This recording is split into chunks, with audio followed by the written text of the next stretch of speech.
guys, welcome to Priya Muni's channel. இன்னைக்கு நம்ம சேனல்ல நீங்க என்ன பார்க்க போறீங்க அப்படினா பிரியாணி செய்வது எப்படி அத தான் பார்க்க போறீங்க. வாங்க வீடியோக்குள்ள போலாம். பிரியாணிக்கு தேவையான பொருள் எல்லாம் பார்த்தறலாங்க. பெரிய வெங்காயம் 2 வெங்காயம் கட் பண்ணி வச்சிருக்கேன். பச்சை மிளகாய், கருவேப்பிலை, அது போக புதினாவும் மல்லித்தழை, தக்காளி, அப்புறம் தாளிப்புக்கு வந்து இதை எடுத்துருக்கேன். பட்டை, அப்புறம் கிராம்பு, சோம்பு, அந்த பிரிஞ்சா இலை. இது என்ன அப்படின்னு பார்த்தீங்கன்னா கிராம்பு, வெங்காயம், அது போக பட்டை. இது வந்து நம்ம மிக்சி ஜாரில் வந்து தனியாக அரைச்சி வச்சுக்கணும். இஞ்சி பூண்டு பேஸ்ட்டு ஆல்ரெடி வந்து நான் அரைச்சி வச்சுருக்கேன். நைட்டு யூஸ் பண்ணேன், அதனால் எடுத்து வச்சுருக்கேன். பாஸ்மதி ரைஸ் தாங்க நான் யூஸ் பண்ணுவேன். எனக்கு நார்மல் ரைஸில் வந்து எனக்கு பண்ண தெரியாது. இதில் தான் பழகினேன், சட்டியில் தான் செய்வேன். வாங்க வீடியோக்குள்ளே போயிடலாம். ஓகேவா?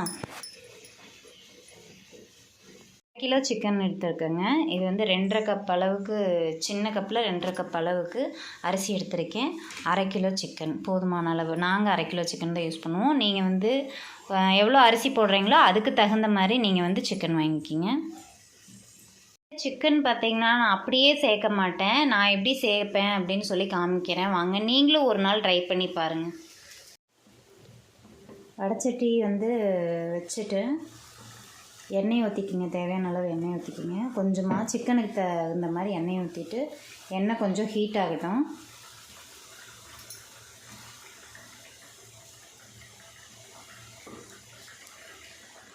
பக்கத்துலேயே முட்டை வந்து ரெடி ஆகிட்டுருக்கு. பிரியாணிக்கு எங்களுக்கு முட்டை இல்லை அப்படின்னா வந்து அது ஃபுல் ஆகாது. கொஞ்சம் ஹீட் ஆயிடுச்சு. எண்ணெய் ஹீட் ஆனோடனே சிக்கன் வந்து போட்டுருங்க.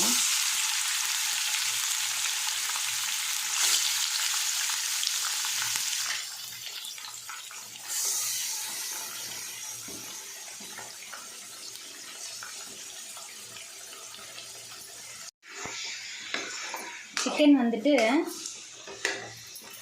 எண்ணெய் ஊற்றி வேறு எதுவுமே போட வேண்டாம். எண்ணெய் ஊற்றி எண்ணெய் லைட்டாக காஞ்சதுக்கப்புறம் சிக்கன் போட்டுட்டு அந்த ஹீட்லேயே பார்த்தீங்கன்னா நல்லா வணக்கி விடுங்க.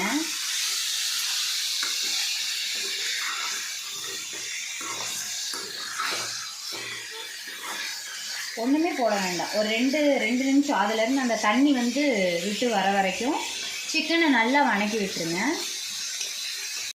லைட்டாக வந்து உங்களுக்கு இந்த தண்ணி பிரிஞ்சு வந்துருக்கு தெரியுங்களா? எண்ணெய்க்கு மேலே தண்ணி இப்படி வந்து வந்துடணும். அந்த தண்ணி வந்து வந்துடணும்.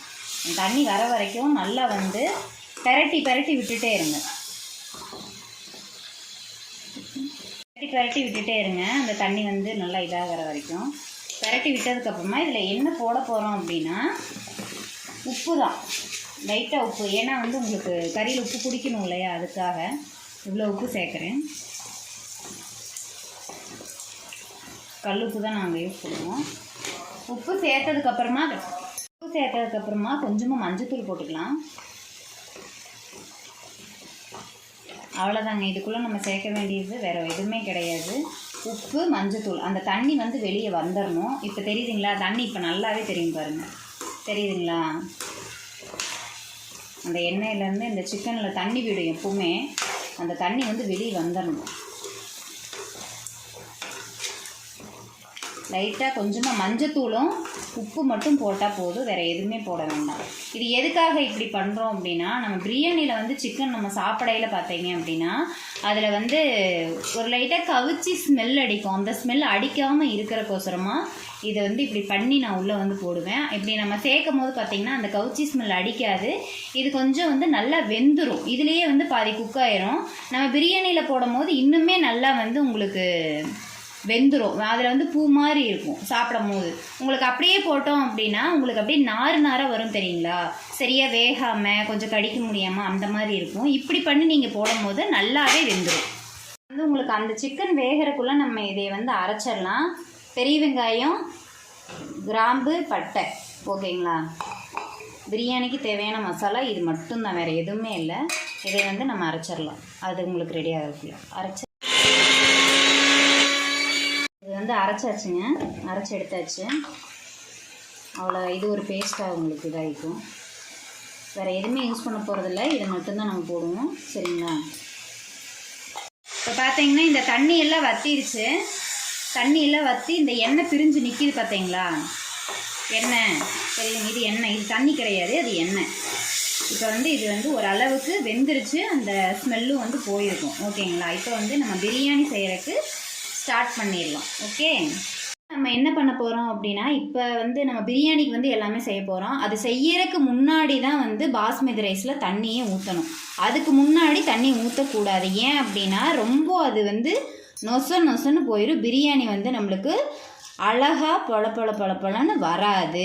அதனால் வந்து நம்ம எப்போ தாளிப்புக்காக அதாவது சட்டி அடுப்பில் வைக்கிறோமோ அப்போ தான் இதில் தண்ணியே ஊற்றணும். அங்கே தாளிப்பெல்லாம் நம்ம முடித்து இது பண்ணையில் இது வந்து நல்லாவே ஓரளவுக்கு வந்து இதாகிக்கும், ஊறிக்கும். அது வரைக்கும் ஊறினா மட்டும் போதும். 5 நிமிஷம் தான் இதோட இதுவே. அதுக்கு மேலே ஊற வச்சோன்னா களியாட்ட போயிடும். இப்போ நம்ம பிரியாணி செய்கிறதுக்கு எல்லாம் இது பண்ணிடலாங்க. இந்த அதாவது இந்த சட்டி வந்து பார்த்திங்கன்னா நான் பிரியாணிக்கு அப்படின்னு தனியாக வாங்கின ஒரு சட்டி தான். பாப்பாவுக்கு வந்து ஒரு 8 மாதம் இருக்கும்னு நினைக்கிறேன், அப்போ வாங்கினேன். எண்ணெய் ஊற்றிக்கலாங்க. வாங்க என்னென்ன செய்யலாம் அப்படின்னு பார்த்துக்கலாம். நான் வந்து என்னென்ன யூஸ் பண்ணுறேன் அப்படின்னா, அதான் சொன்னேன் இல்லைங்களா அன்றைக்கி காய வச்சேன் இல்லையா, அந்த எண்ணெய் தான். எண்ணெய் ஊற்றிக்கலாம். இதில் வந்து மெயின் நம்மளுக்கு டேஸ்ட்டு கொடுக்குற ஒரு விஷயம் என்ன அப்படின்னா, எண்ணெய் வந்து கொஞ்சம் அதிகமாக ஊற்றணும். நெய் போட்டுக்கலாம் 2 ஸ்பூன். நெய்யும் எண்ணெயும் நம்ம எவ்வளோக்கு எவ்வளோ சேர்க்குறோமோ அவ்வளோக்கு எவ்வளோ நம்மளுக்கு டேஸ்ட் வந்து நல்லா கிடைக்கும். இந்த கலரில் நம்மளுக்கு வந்தால் போதுங்க. இதுக்கு மேலே வந்து நம்ம இது பண்ணோம்னா கருகி விட்டோம்னா, இப்போ நம்ம என்ன போட போகிறோம் அப்படின்னா, நம்ம அரைச்சி வச்சோம் இல்லைங்களா அந்த பேஸ்ட்டு, அதுக்கப்புறம் இஞ்சி பூண்டு பேஸ்ட்டு. ஃபஸ்ட்டு வந்து இஞ்சி பூண்டு பேஸ்ட்டு போட்டுக்கலாம்.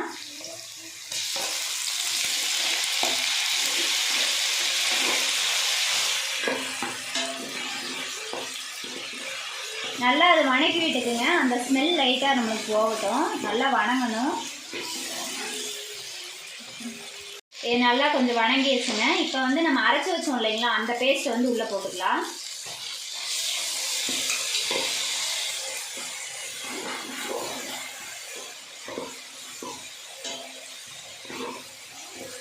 இது வந்து உங்களுக்கு நல்லா ஒரு அந்த எண்ணெய் வந்து கொஞ்சம் பிரிஞ்சு வரணும். அது வரைக்கும் வந்து இது நல்லா வேகட்டும். இந்தளவு ஆயிடுச்சுங்க. நல்லா இந்த எண்ணெய் கூட வந்து அது நல்லா இதாகிக்கணும். ஆயிடுச்சு. இப்போது இதோட தக்காளி சேர்த்துக்கலாம். கையோடு பார்த்தீங்கன்னா கொத்தமல்லியும் புதினாவும் 2யுமே சேர்த்துக்கலாம். போட்டுட்டு இதை நல்லா நம்ம வணக்கிட்டுலாங்க. வேகட்டும். தக்காளி வந்து நல்லா வேகணும். வேகிற வரைக்கும் அப்படியே விட்டுறலாம். வேகட்டும். இப்போ வந்து இது நல்லா வந்து இந்த தக்காளி எல்லாம் வெந்துருச்சு பார்த்தீங்களா, இந்த அளவுக்கு ஆகணும். வெந்ததுக்கு அப்புறமா நம்ம வந்து இப்போ என்ன போட போகிறோம் அப்படின்னா, மஞ்சத்தூள், மல்லித்தூள், மிளகாத்தூள், உப்பு வந்து நம்ம சிக்கனில் சேர்த்துருக்கறனால கொஞ்சம் அளவாகவே சேர்த்துக்கலாம். ஓகேங்களா? இது 3 மட்டும்தான் போட போகிறேன், வேறு எதுவுமே போடலை.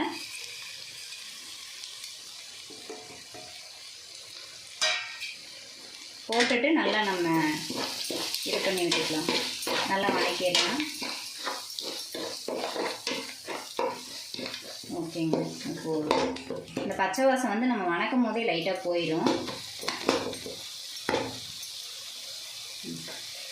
இந்த டம்ளரில் தான் பார்த்தீங்கன்னா நான் பாஸ்மதி ரைஸ் எடுத்திருக்கேன். இதில் 2 டம்ளர் வந்து நான் ரைஸ் எடுத்திருக்கேன். அரிசிக்கு வந்து ஊற வச்சுருக்கேன்.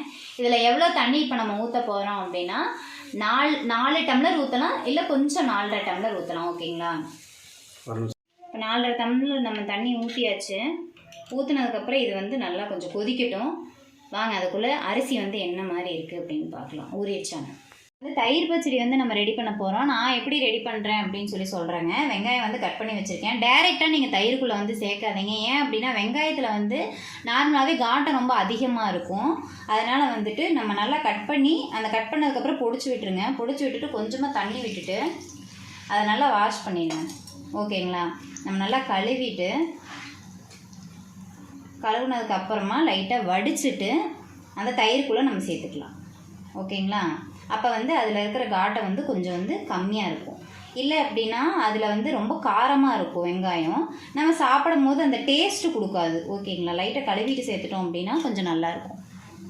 இதில் வந்து கொஞ்சமாக உப்பு சேர்த்துக்கலாங்க. நான் வந்து உப்பு போட்டுப்பேன். நீங்கள் சேர்ப்பீங்களா அப்படின்னு கமெண்ட் பாக்ஸில் கமெண்ட் பண்ணுங்கள். கொஞ்சமாக உப்பு போட்டுட்டு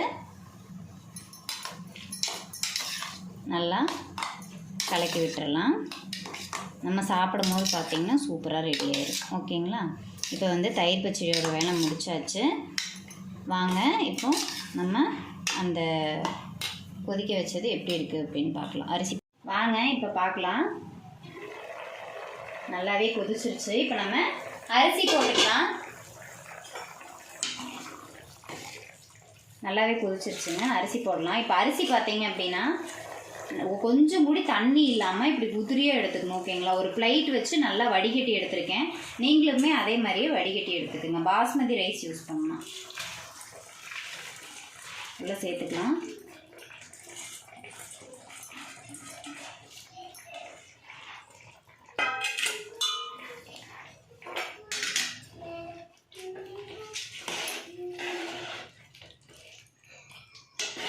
அவ்வளோதாங்க.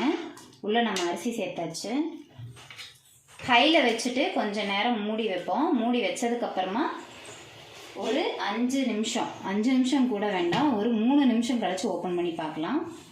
கரெக்டாக ஒரு 5 நிமிஷம் ஆகுதுங்க. 5 நிமிஷத்துக்கு அப்புறம் ஓப்பன் பண்ணி பார்க்கலாம். ஓரளவுக்கு அரிசி வெந்துருச்சு. தெரியுதுங்களா? ஓரளவுக்கு அரிசி வெந்துருச்சு. நீங்கள் இடையில வந்து பார்க்குறதுனாலும் பார்க்கலாம். ஆனால் ரொம்ப கரண்டியை இப்படி பண்ணிகிட்டே இருக்கக்கூடாது. பண்ணிகிட்டே இருந்தீங்கன்னா அரிசி உடஞ்சிரும் உங்களுக்கு.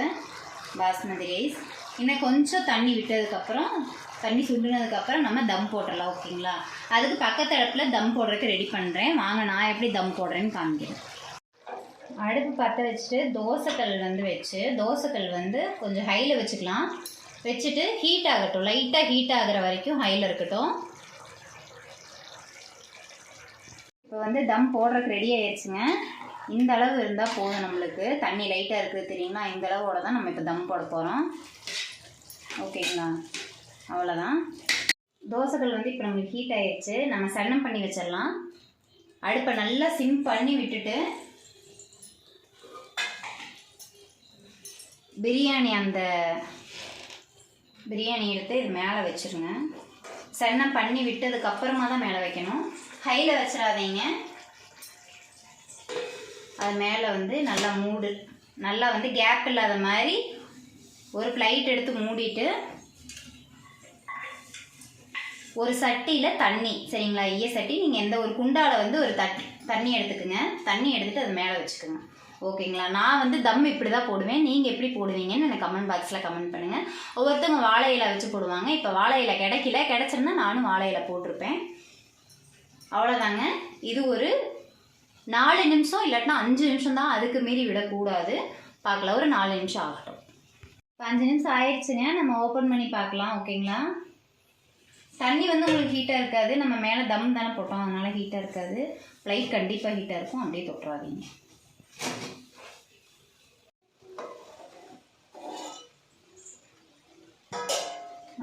வெந்துருச்சுங்க. நல்லா வெந்துருச்சு.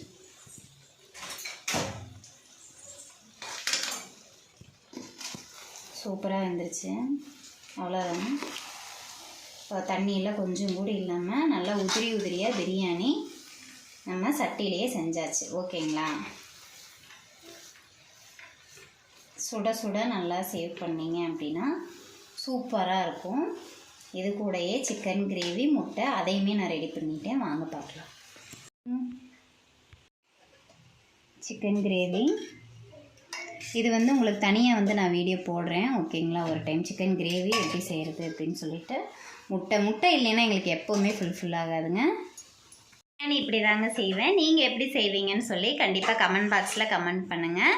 நீங்கள் இப்போ தான் நம்ம சேனலை முதல் முறையாக நீங்கள் பார்க்குறீங்க அப்படின்னா சேனலை லைக் பண்ணுங்கள், ஷேர் பண்ணுங்கள், கமெண்ட் பண்ணுங்கள். மறக்காமல் சப்ஸ்கிரைப் பண்ணிடுங்க. பிரியாணி கண்டிப்பாக ட்ரை பண்ணி பார்த்துட்டு கமெண்ட் பாக்ஸில் கமெண்ட் பண்ணுங்கள். அடுத்த சமையலில் கண்டிப்பாக பார்க்கலாம். டாடா.